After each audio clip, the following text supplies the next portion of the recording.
जय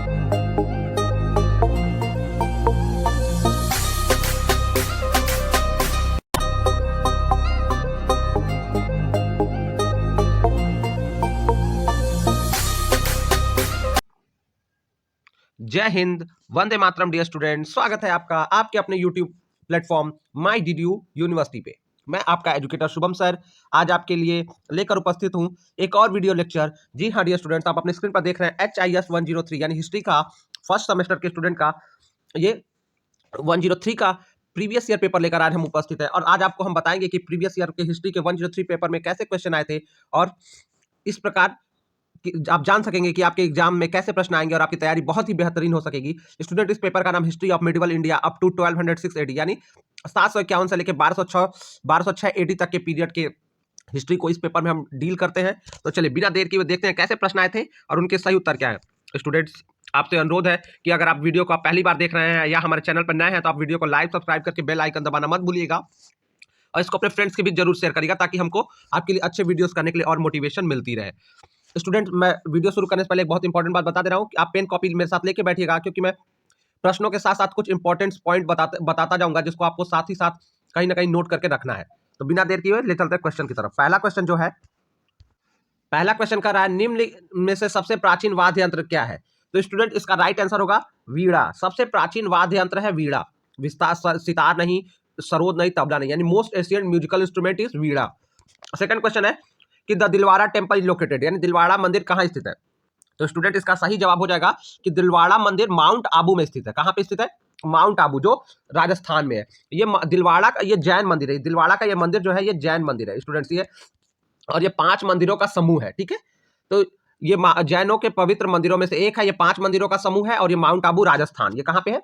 राजस्थान के सरोही जिले में है। राजस्थान का सरोही जिला। चलिए अगला प्रश्न पूछा गया है, सूर्य मंदिर स्थित है। अब देखिए, प्राचीन जो सूर्य मंदिर हमारे पास, जो हमारे इतिहास का जो सूर्य मंदिर कुछ ही है, और जो ये सूर्य मंदिर जो सबसे प्रमुख सूर्य मंदिर ये कोणार्क के उड़ीसा में है। कहाँ पे है? कोणार्क के उड़ीसा के कोणार्क में है। ये पूरी एक्चुअली ये कोणार्क नाम की जगह जो है वो पूरी में आती है, ठीक है। और इसका निर्माण, जो एक कोणार्क का सूर्य मंदिर है, इसका निर्माण 1250 ईस्वी में हुआ। मैं सन वन बताते चल रहा हूं स्टूडेंट, आप ईयर्स को देखते चलेगा। नरसिंहदेव द्वारा, नरसिंहदेव द्वारा इसकी स्थापना की गई, ठीक है। तो नरसिंहदेव ने इसकी स्थापना 1250 में की, ठीक है। 10 रुपए के नोट के पीछे भी स्टूडेंट सूर्य मंदिर ये जो कोणार्क का है स्थित है। अगला क्वेश्चन है, पाल वंश का संस्थापक कौन था? Who was the founder of the Pal dynasty?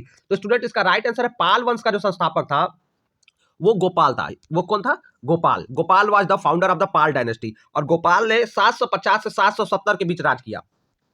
तो गोपाल का राज्य जो है 750 से 750 से लेके 770 तक है, ठीक है। और ये जो संस्थापक था इसका पुत्र धर्मपाल था और इसका उसका आगे का क्या कहते हैं, देवपाल था। जानते हैं पाल जो पाल वंश है इसने वास्तुकला को और बौद्ध धर्म को ज्यादा बढ़ावा दिया।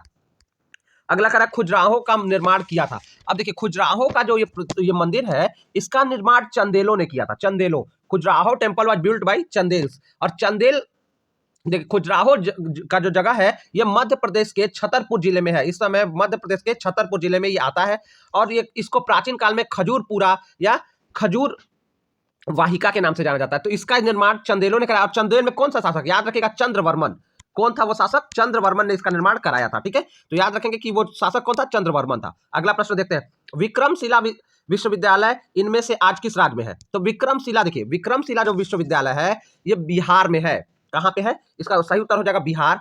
और ये विक्रमशिला है, ये एक यूनिवर्सिटी थी। जैसे तक्षशिला था, जैसे नालंदा था, वैसे विक्रमशिला भी एक विश्वविद्यालय था। यह प्राचीन बिहार के भागलपुर में है। बिहार के भागलपुर में है और इसकी स्थापना पाल राजा धर्मपाल ने की। किसने? पाल वंश का राजा धर्मपाल ने किया। इसकी स्थापना पाल वंश के राजा धर्मपाल ने की, ठीक है, याद रखेंगे आप।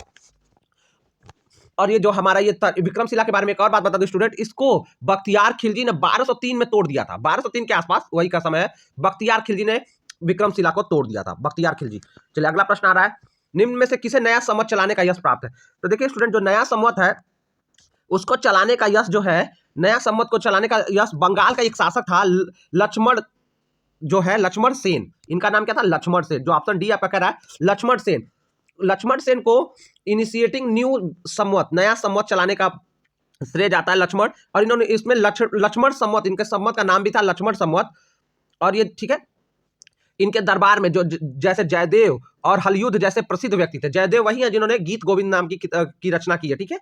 और हलदेव को अपने न्याय के लिए जाना जाता है। तो ये लोग इनके दरबार के कवि थे, ठीक है, प्रमुख व्यक्ति थे। हम्मीर महाकाव्य के अनुसार चौहान कौन था? देखिए हम्मीर महाकाव्य, देखिए जो पृथ्वीराज चौहान के ऊपर जो महाकाव्य जो लिखे गए हैं उसमें से हम्मीर महाकाव्य भी एक है। और हम्मीर महाकाव्य के अनुसार चौहान वंश लोग सूर्यवंशी थे। क्या थे? सूर्यवंशी थे। हम्मीर महाकाव्य, और मैं स्टूडेंट्स आपको बता दे रहा हूँ, पृथ्वीराज रासो और पृथ्वीराज विजय, ये 3 महाकाव्य पृथ्वीराज चौहान के ऊपर है, ठीक है। और ये सूर्यवंशी, इसके हिसाब से जो चौहान वंश था यानी पृथ्वीराज चौहान का, वो सूर्यवंशी थे। ये चंद्र सूरी द्वारा लिखा गया। हम्मीर महाकाव्य अगर पूछता है किसकी रचना है तो याद रखिएगा चंद्र सूरी की रचना है, ठीक है। चंद्र सूरी द्वारा रचित, 15वीं शताब्दी में लिखा गया, संस्कृत में लिखा गया। 15th सेंचुरी में संस्कृत में लिखा गया, आप याद रखेंगे, ठीक है। तो चंद्र सूरी ने लिखा है और इसके हिसाब से चौहान चंद्र सूर्यवंशी। स्टूडेंट प्रश्न ऐसे ही आएंगे, कभी प्रश्न पलट जाएगा, जो बातें बता रहा हूं उसको आप ध्यान में रखेंगे। कर अल बरूनी भारत आया। अल बरूनी कब भारत आया स्टूडेंट? तो अल बरूनी जो है वो भारत आ पहुंचा था 1117 से 1120 के बीच, 11वीं, ठीक है। तो 1117 से 1117 से 1120 में, तो वो 11वीं शताब्दी के आसपास ये भारत में आ पहुंचा था, ठीक है। एक्चुअली 1117 से 1120 इसका वो सही काल होगा। तो स्टूडेंट अल बरूनी जो है वो 11वीं सेंचुरी भारत आया, और जो अगर मैंने गलती से, अगर मेरे मुंह से निकल गया होगा तो ये 1070 से, ये 1070 से, सॉरी 70 से कह दिया। देखिए आज मतलब बहुत मिस्टेक हो रहा है स्टूडेंट, ध्यान से देखिएगा। 1017 से 1020 के बीच में भारत में था, ठीक है। तो वो 11वीं शताब्दी राइट आंसर होगा। 1017 से 1020 के बीच में वो भारत था। और किसके काल में आया था? मोहम्मद गजनवी के शासन काल में भारत में आया था ये मोहम्मद गजनवी के उसका कह सकते हैं उसके राज्य का रत्न भी था, ठीक है। और ये भारतीय इतिहास का पहले जानकार अल बरूनी को माना जाता है। भारतीय इतिहास का पहला जानकार इसको लोग मानते हैं। उस बात में कितनी सच्चाई है वो अलग बात है। अल बरूनी को अबू रैहान के नाम से जाना जाता है। इसको एक नाम और जाना जाता है, अबू रैहान। अगर कहीं आ जाता है अबू रैहान के नाम से भी, या रयाहान के नाम से भी जाना जाता है, ठीक है। इसकी जो फेमस किताब है स्टूडेंट्स वो तहकीके हिंद है, तहकीक ए हिंद। इसको अल हिंद के नाम से भी जानते हैं। इसकी जो प्रमुख किताब है उसको अल हिंद या तहकीके हिंद के नाम से जानते हैं, ठीक है। चलिए, वो फारसी विद्वान था, ये फारसी और वैज्ञानिक भी था, ठीक है। इसको भूगोल का बहुत ज्ञान था। अगला प्रश्न पूछा था, मोहम्मद गोरी के किस दास ने बंगाल पर विजय प्राप्त की? तो मोहम्मद गोरी के किस दास ने बंगाल पर विजय प्राप्त की? तो इसका जो मोहम्मद गोरी था ये बंगाल पे विजय प्राप्त किया बख्तियार खिलजी ने। इसका जो वो था बख्तियार खिलजी ने बंगाल पे विजय प्राप्त की, ठीक है। और मोहम्मद गोरी का ये क्या था? एक दास था जो बाद में बख्तियार खिलजी, जिसको मोहम्मद गोरी ने भारत के बंगाल के पे आक्रमण के लिए भेजा, ठीक है। और इसी ने लक्ष्मण सेन को हराया था, जिसने नया संवत चलाया था, लक्ष्मण संवत। इसी ने लक्ष्मण सेन को हरा दिया था 1204 से 1205 के बीच में, ठीक है। समझ में आ रहा है स्टूडेंट्स? चलिए, बंगाल और बिहार पे तो बंगाली शासक लक्ष्मण सेन को हराया था बख्तियार खिलजी ने, ठीक है। गुर्जर प्रतिहार वंश की स्थापना किसने की? अगर स्टूडेंट आता है गुर्जर प्रतिहार वंश की स्थापना, तो इसकी नाग भट्ट प्रथम ने की। किसने की? नाग भट्ट प्रथम ने इसकी की, और 730 से 756 ईस्वी के बीच में, ठीक है। गुर्जर प्रतिहार डायनेस्टी का जो संस्थापना नाग भट्ट प्रथम, याद रखिएगा। अगला प्रश्न है, कौन सा कर राजा से उपहार के स्वरूप में प्राप्त होता था? तो स्टूडेंट ये प्रश्न जो है उपहार के स्वरूप में बलि को, आज हम बलि मतलब बलिदान समझते हैं, लेकिन जो आदमी के जैसे जानवरों की बलि को बलि से जोड़ देते हैं, तो कह रहे जो उपहार के रूप में राजा को दिया जाता था वो बलि था। और ये रिलीजियस टैक्स कहलाता था, रिलीजियस गिफ्ट कहलाता था। रिलीजियस मतलब धार्मिक उपहार के नाम से इसको जाना जाता है। धार्मिक उपहार वेदों में और जो प्राचीन काल में, तो बलि पर राजा का अधिकार होता था। और वो बलि ये नहीं है कि किसी की बलि चढ़ा देना, वो बाद में बन गया, लेकिन ये बलि जो जाना जाता था, जो राजा को उपहार के रूप में धर्म का कर्म का काम आगे बढ़ाने के लिए दिया जाता था, ठीक है। बलि का अर्थ ही होता है उपहार, इस बात को ध्यान रखेंगे। चलिए, अगला क्या है, भारतीय सामंतवाद किसकी रचना है? तो भारतीय सामंतवाद जो है वो ये याद रखिए, इस किताब के जो लेखक हैं आरसी मजुमदार की बात है। इसमें भूमि अनुदान प्रथा का विश्लेषण है। भारतीय सामंतवाद में भूमि अनुदान प्रथा, यानी जो इंडियन फ्यूडलिज्म नाम की ये जो बुक है, इंडियन फ्यूडलिज्म, ये आरसी मजुमदार की बुक है, ठीक है। और इसमें इंडियन जो लैंड सिस्टम से रिलेटेड सारी बातें की गई, भूमि अनुदान की बात की गई। ब्राह्मणों को दान में दिए जाने वाले गांवों को कहा जाता था। अब ब्राह्मणों को दान में दिए जाने वाले भूमि को क्या कहते थे? उसको ब्रह्मदेय कहते थे, ठीक है। ब्रह्मदेय उसको कहते थे स्टूडेंट्स। इसको ब्रह्मदेय जो कहते हैं, ये क्योंकि ये जो ब्रह्मदेय है ये ब्राह्मणों को दान में दी जाने वाली भूमि है। और ये जो अग्रहार है, ये पुजारी वर्गों को दी जाती थी, ठीक है। ये भी ब्राह्मण हो सकते थे, लेकिन ब्राह्मणों को जो दान में दी गई भूमि है वो ब्रह्मदेह कहलाती थी। बहुत देखिए, पहला और दूसरा ऑप्शन दोनों सही हो सकता है, लेकिन जो एग्जैक्ट आंसर है वो ब्रह्मदेह होगा। अग्रहार जो है वो पुजारियों को जीवन जीने के लिए जो दी जाती थी ना, पुजारियों को।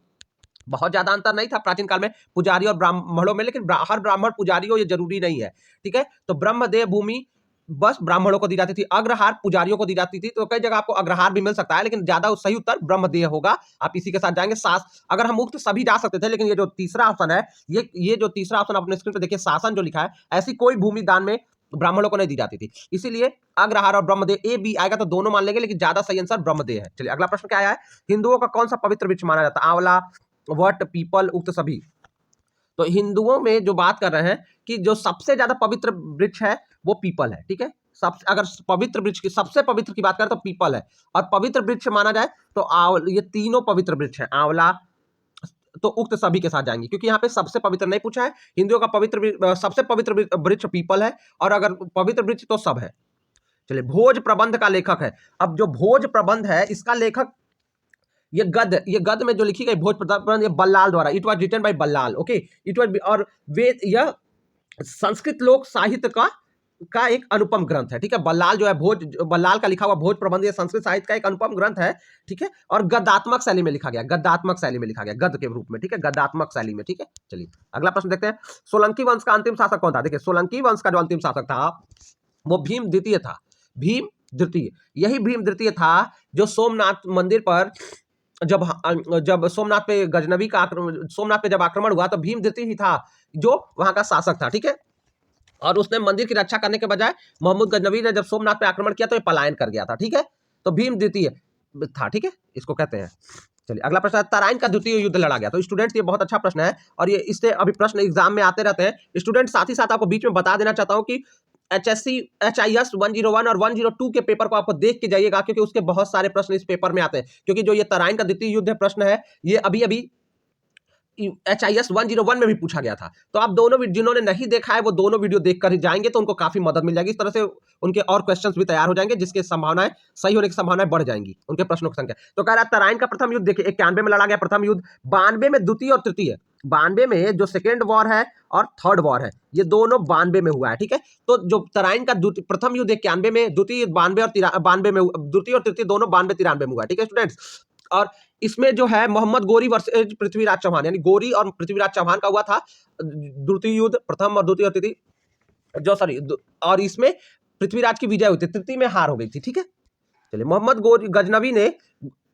गजनवी ने सोमनाथ पे आक्रमण कब कर दिया? When did Mohammad Ghaznavi attack on Somnath? तो स्टूडेंट सोमनाथ पे जब आक्रमण किया है तो ये 1025 से 24 में नहीं जाएंगे। देखिए कई जगह 1025 से वो साल समाप्ति का समय था, 1025 से 26 के बीच में सोमनाथ पे आक्रमण किया, और इतना बार सोमनाथ पे आक्रमण हुआ कि उसकी कोई बात ही नहीं है। और वहां का शासक मैंने बताया ना, भीम प्रथम था, ठीक है। सोलंकी ये जो था इसका वो शासन में था, वो भाग खड़ा हुआ, भीम प्रथम, ठीक है।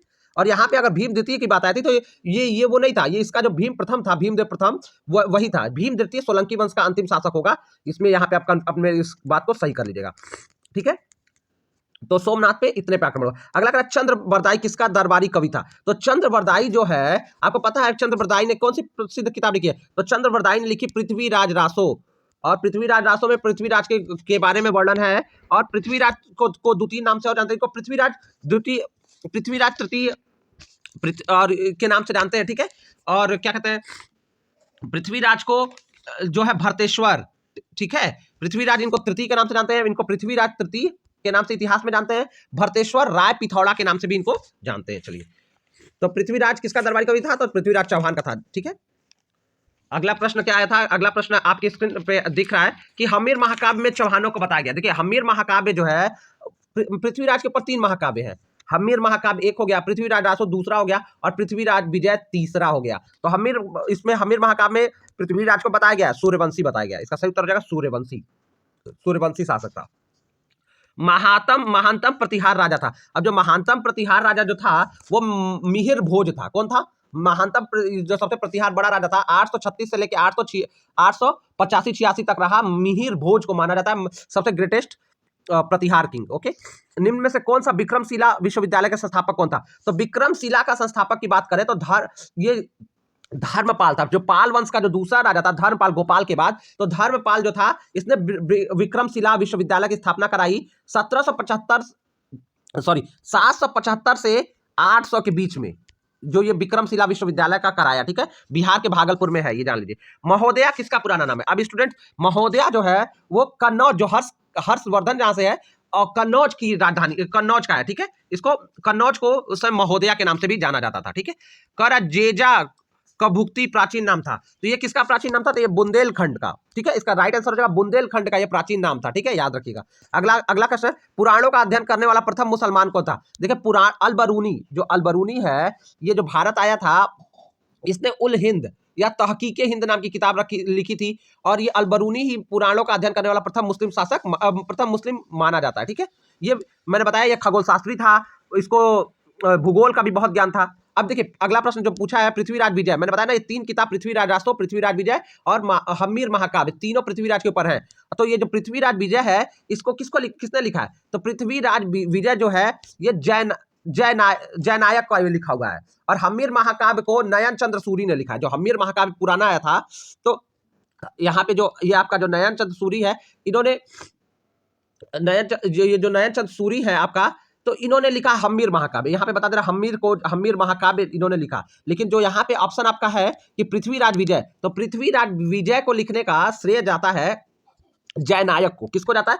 आपका जो ऑप्शन ए है, Jayanak has written Prithviraj Vijay, and 1191 ईस्वी में लिखा, 1191 1191 में, ठीक है, 1191 में लिखा था। चलिए अगला प्रश्न, निम्न में से कौन पृथ्वीराज के रूप में प्रसिद्ध था? यह प्रश्न तो पहले ही बता दिया है। पृथ्वीराज तृतीय को पृथ्वीराज चौहान के नाम से हम जानते हैं। पृथ्वीराज तृतीय is known as Prithviraj Chauhan. इनको भरतेश्वर, मैंने बाद में बताया कि भरतेश्वर राय पिथौड़ा नाम से भी जानते हैं, या बस पिथौड़ा नाम से जानते हैं, ठीक है। तो ये पृथ्वीराज चौहान के 2-3 नाम थे, ठीक है, ये आप याद रखिएगा। चलिए अगला प्रश्न देख लेते हैं स्टूडेंट। अगला प्रश्न आया है कि मोहम्मद बिन कासिम था, तो मोहम्मद बिन कासिम अरबी था, क्या था? अरब से आया था मोहम्मद बिन कासिम, बंगोल नहीं था, अरबी था, और ये इसका जन्म 695 ईस्वी के आसपास हुआ था, ठीक है। मक्का कहाँ है? अब ये प्रश्न तो आप कर ही सकते हैं। मक्का जो मुस्लिम भाई लोगों का पवित्र स्थान है, मान के चलते हैं, सऊदी अरब में है, ठीक है, सऊदी अरब। इसका आपको उसमें कोई आपको शक नहीं होना चाहिए। कर हजरत Mohammad the prophet was born in the year, इनका जन्म कब माना जाता है? तो हजरत पैगंबर मोहम्मद का जन्म 570 में माना जाता है, ठीक है, 570, ऑप्शन बी, ठीक है। तो यहाँ पे इनका हुआ था मक्का में हुआ था, ठीक है, इनका जगह, ठीक है, मक्का वो जगह आ जाती है। संस्कार कितने होते हैं? ये प्रश्न मैंने बोला ना, HIS का, सॉरी HSC बार बार निकल जाए स्टूडेंट्स, HIS का 101 102 देखे जाएगा, उससे बहुत सारे क्वेश्चन पूछ लिए गए। तो 16 संस्कार माने जाते हैं, जिसमें जन्म से लेकर गर्भधान संस्कार से लेकर अंत्येष्टि संस्कार, इसमें उपनयन संस्कार, ऐसे विवाह संस्कार, ऐसे बहुत सारे संस्कार होते हैं, ठीक है। चूड़ाकर्म संस्कार, 16 संस्कारों का जिक्र है। कौन सा परमार वंश का शासक था? अब देखिए परमार वंश का शासक कौन था? इसमें से मुंज था नहीं, तो ऑप्शन बी जो आपका कह रहा है, परमार वंश का जो शासक था, वो जो परमार वंश का शासक की बात करें तो ये कौन था? ये गंगेय देव को भी हम परमार वंश के, यही परमार वंश का शासक था, ठीक है। मोहम्मद बिन कासिम द्वारा सिंध की विजय कब हुई? देखिए सिंध को मोहम्मद बिन कासिम, अब मोहम्मद बिन कासिम जो है सिंध बलूच में, ये 712 ईस्वी के आसपास सिंध और बलूच में इसने विजय प्राप्त कर ली थी, तो 712 का सही आंसर हो जाएगा, ठीक है। अगला प्रश्न आया था, वर्धन राजवंश का प्रथम स्वतंत्र शासक कौन था? तो वर्धन राजवंश का प्रथम स्वतंत्र शासक, यानी first independent ruler of Vardhana dynasty, और इसका नाम जाता है प्रभाकर वर्धन को। ये कौन माना जाता है? प्रभाकर वर्धन। प्रभाकर वर्धन क्यों? इसका एक नाम और था, महाराजा धीराज के नाम से, या परम भट्टार के नाम से इसको जानते हैं, ठीक है। तो महाराजा धीराज, ये प्रभाकर वर्धन था जो वर्धन वंश का स्वतंत्र शासक बना, ठीक है। चलिए अगला प्रश्न था, शाहनामा फिरदौसी। देखिए ये तो आपको याद होना चाहिए, शाहनामा जो है वो कवि था फिरदौसी, और फिरदौसी किसके, अलबरूनी, फिरदौसी, ये सब किसके राज्य में थे? ये मैंने आपको पहले ही बता दिया है कि अलबरूनी और फिरदौसी, ये जो कह रहा ये फिरदौसी जो था, ये तो शाहनामा का लेखक है ही। अलबरूनी और उतबी और फिरदौसी, ये तीनों गजनवी के शासनकाल में थे भारत में, उसके दरबार के रत्न माने जा सकते हैं। विवाह में कितने प्रकार के होते थे? विवाह कितने प्रकार के होते थे स्टूडेंट्स? तो कह रहा है 2, 4, 6, 8। तो विवाह के 8 प्रकारों का जिक्र है। कितने? 8 प्रकार के विवाहों का जिक्र है, ठीक है, 8 प्रकार के विवाहों का जिक्र है, जिसमें ब्रह्म विवाह, दैव विवाह, आर्य विवाह, असुर विवाह, गंधर्व विवाह, राक्षस विवाह, पिशाच विवाह, ठीक है। जिसमें सबसे श्रेष्ठ क्या माना गया है? सबसे श्रेष्ठ नारद पुराण में इसके बारे में जिक्र आता है कि ब्रह्म विवाह को सबसे श्रेष्ठ माना गया है। तो इसका जो ये जो है ये 8 तरह है और नारद पुराण के अनुसार ब्रह्म विवाह को सबसे श्रेष्ठ माना गया। ठीक है, तो ये आप याद रखिएगा 8 तरह के। महमूद गजनवी भारत पर कितनी बार आक्रमण किया? अब देखिए महमूद गजनवी जो है ना वो भारत पर 17 बार आक्रमण किया है, 17 बार अकेले, और 1000 से 1027 के बीच। कब से? 1000 से 1027 के बीच 17 बार आक्रमण किया। कितनी बार? 27 बार नहीं, 17 बार, याद रखेगा, 17 बार आक्रमण किया है। और इसमें सबसे बड़ा हमला किसमें? 1025 में, 25 से 26 के बीच में सोमनाथ मंदिर पे किया था। सोमनाथ मंदिर को इसने लूट लिया था सारा। आश्रम व्यवस्था के अंतर्गत कितने आश्रम है? ये प्रश्न मैं बार बार कर रहा हूं स्टूडेंट, HIS 101 102 देख जाएगा। आश्रम व्यवस्था में 4 आश्रम है। ठीक है, इसीलिए कह रहा हूं क्योंकि ये सारे प्रश्न उस पेपर में भी हैं। तो ये 4 आश्रम क्या है? ब्रह्मचर्य, गृहस्थ, संन्यास और वानप्रस्थ। ब्रह्मचर्य, गृहस्थ, संन्यास और वानप्रस्थ। अगला करा है धर्मशास्त्रों में भू राजस्व की दर क्या है? तो धर्मशास्त्रों में 1/6 भू राजस्व की बात की गई है कि 6 हिस्से का 1 हिस्सा दान करना है, भू राजस्व के रूप में आपको चुकाना है। तो स्टूडेंट इस तरह से हमने HIS 103 का पूरा प्रीवियस ईयर पेपर डिटेल में एनालिसिस किया है। आशा करता हूं इस पेपर से आपको बहुत ही मदद मिलेगी। प्रश्न आपके परीक्षा में आप इन प्रश्नों को जरूर देखे जाएगा। अपनी पढ़ाई को जारी रखिएगा। आपकी परीक्षाओं के लिए मेरी तरफ से बहुत बहुत शुभकामनाएं। आपका पेपर बहुत अच्छा हो, आप बहुत अच्छा करें, मन से पढ़ें। और अगर आप मेरे चैनल को अपने फ्रेंड्स को बीच शेयर करते हैं तो मुझे बहुत ही खुशी होगी। चैनल को लाइक सब्सक्राइब करके बेल आइकन दबाना ना भूलिएगा। Thank you so much, have a good time.